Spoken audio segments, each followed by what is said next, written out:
За сайн байсан уу? Би одоо Улсын дарга мэдрэлийн театрын жүжигчин, Уран бүтээлчийн эцсийн дарга Монгол Улсын гаяа жүжигчин Амгаланбаатар гэж хүн байна.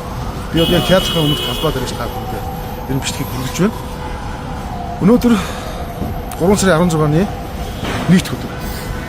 Өнгөрсөн хагас бүтээсэн буюу амралтын өдрүүдээр одоо ард иргэдийг амарж явах хооронд яг манай театрын нүүр цайг хаасан. Театрын маань урд ийм том хар ийм хэд ирэгч угсраа тавьж байна. Тэгээ сураг ажгийг тавьсан чинь энэ бол нийслэлийн засаг даргын урлагч Амгалан гэж хүний зөвшөөрлөөр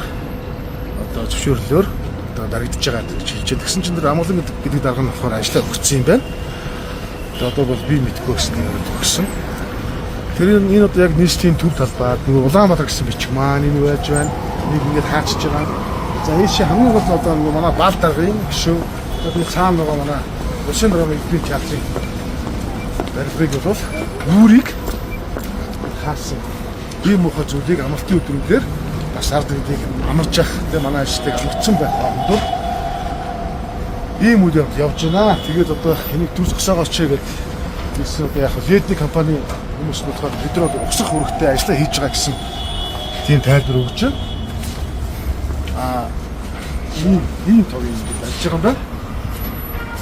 Тэгээ энийг одоо яаралтай зогсоож ямар нэгэн одоо хариуг бид өгөхгүй бол одоо манай драмын театрын уран бүтээлчид ажлаа авмаа гэж хэлдэг. Бас дараагийн хэлбэрт шилжнэ гэдэг бас юм.